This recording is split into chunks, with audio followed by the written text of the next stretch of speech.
Incendie, sauvetage, accident. Nous avons installé une mini-caméra sur le casque du lieutenant Belair en charge d'une des brigades des pompiers de Liège. Un procédé qui permet de mieux comprendre le travail souvent difficile des pompiers. Des images inédites qui nous plongent au cœur des interventions. Des images commentées par le lieutenant des pompiers. Aujourd'hui, une désincarcération. Une des 2 victimes de cet accident de la route est coincée dans la voiture. Donc ici, on roule vers un accident de circulation. Secteur Esneux, c'est quand même assez loin pour nous à Liège. Le poste de Serein sera bien largement avant nous, sur place. Les désincarcérations représentent une part assez importante du travail des pompiers liégeois. Avec 2 échangeurs autoroutiers et un réseau dense autour et dans la ville, les sorties pour désincar restent fréquentes. L'accident vient de se produire et le choc a été très violent. Alors c'est une voiture apparemment qui a percuté un poteau, qui a fait un tête à queue et qui s'est retrouvée dans une haie. Donc on a une personne qui est sortie probablement parce qu'elle était accessible. Donc l'équipe médicale voilà où elle a été éjectée, je ne sais pas. On arrive sur place et donc une personne qui est toujours incarcérée à bord du véhicule. Donc là on travaille en parfaite collaboration avec les services hospitaliers, les SMUR. Donc on voit le médecin qui est là en train de faire une première approche de la victime et de la stabiliser. Donc ça a fait énormément sur les 15 dernières années, on va dire, avec les SMUR. C'est vraiment l'hôpital qui se déplace auprès de la victime. Donc avant, là, les gens n'avaient pas le choix, il fallait la dégager le plus vite possible et puis l'emmener rapidos à l'hôpital pour qu'on la prenne en charge médicalement. Et maintenant, la prise en charge médicale, la stabilisation de la victime se fait sur place. Donc voilà, on se concerte avec le médecin, on discute un peu le coup, on voit comment on va faire, on s'organise. Donc au départ, il préconise de sortir sur le côté parce qu'on est embêté avec la haie. Mais finalement, nous, on va prendre la décision de la sortir bien dans l'axe. C'est toujours le leitmotiv, c'est vraiment de garder la personne avec l'axe tête-coutron bien maintenu droit pour éviter les lésions à la colonne vertébrale, notamment. Et donc, là, on va décider, nous, au niveau pompier, de la sortir par l'arrière, bien droite. À ce stade, l'état de la victime est stabilisé. Mais malgré tout, un contre-la-montre s'est enclenché. Il faut sortir au plus vite la victime pour éviter tous les risques et ensuite la conduire à l'hôpital. Une décision est prise en concertation avec les médecins.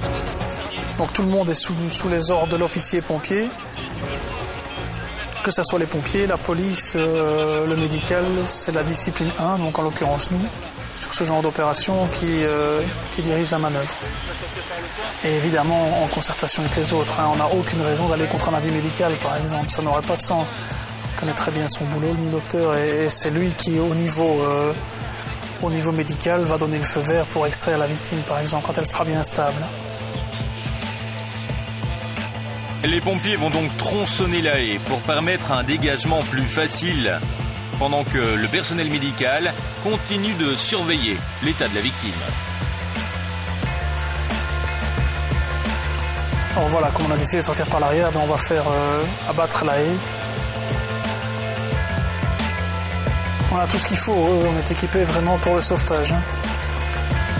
Donc les véhicules de désincarcération, c'est aussi ces véhicules-là qui interviennent quand il y a des arbres qui sont tombés ou des choses comme ça lors de tempêtes. Donc ils ont vraiment tout le matériel nécessaire. Tout ce déploiement reste très impressionnant pour la victime coincée à l'intérieur. Il y a le bruit des tronçonneuses et des pinces qui découpent la carcasse.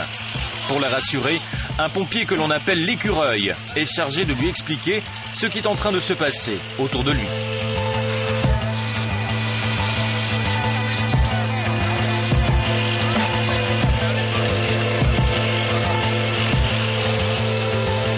En fait, il y a plusieurs phases dans une désincarcération. On décide de désincarcérer à partir du moment où l'état de la victime nécessite d'être extraite en douceur. Et donc, s'il y a des choses qui sont dans le chemin, il faut les enlever.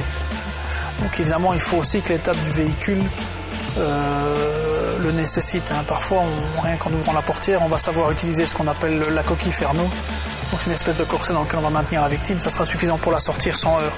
C'est aussi là que le diagnostic médical est important. S'il y a des suspicions de douleur anormale ou des suspicions d'organes qui sont touchés ou de lésions au niveau de la colonne vertébrale ou des fractures, etc.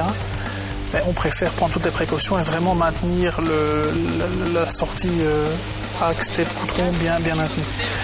Maintenant, il peut arriver que la personne soit tout à fait coincée et là, on n'a pas le choix, il va falloir découper aussi. Donc, c'est vraiment 2 cas de figure. Alors, les différentes étapes, on va d'abord sécuriser tout le véhicule. Donc, éliminer tous les dangers résiduels. Vous voyez, si vous avez été observateur au niveau de la voiture, il y a toujours des extincteurs et des lances incendie. Parce que une voiture, il y a du carburant, il y a des risques électriques, etc. On pourrait très bien avoir la voiture qui prend feu, donc il faut qu'on soit prêt à réagir. On place également ce qu'on appelle le couvre-airbag. On déconnecte la batterie. Enfin, vraiment, on élimine tous les dangers qui pourraient survenir. On fait ce qu'on appelle un premier tunnel d'accès. Également, en même temps que cela, il y a un des sapeurs-pompiers qui va approcher la victime et faire ce qu'on appelle le rôle de l'écureuil, c'est-à-dire qu'il va vraiment prendre soin d'elle pendant toutes les opérations de désincarcération, lui expliquer ce qui se passe pour la rassurer. Voilà, il est là, on le voit. Également, placer l'oxygène, on voit que c'est fait. Placer la minerve, prévenir l'hypothermie, donc éventuellement la couvrir. Mettre aussi les couvertures de protection qu'elle ne soit pas blessée par des éclats, etc. La carcasse est à présent découpée. La victime va pouvoir être extraite en douceur. On appelle cela la libération contrôlée.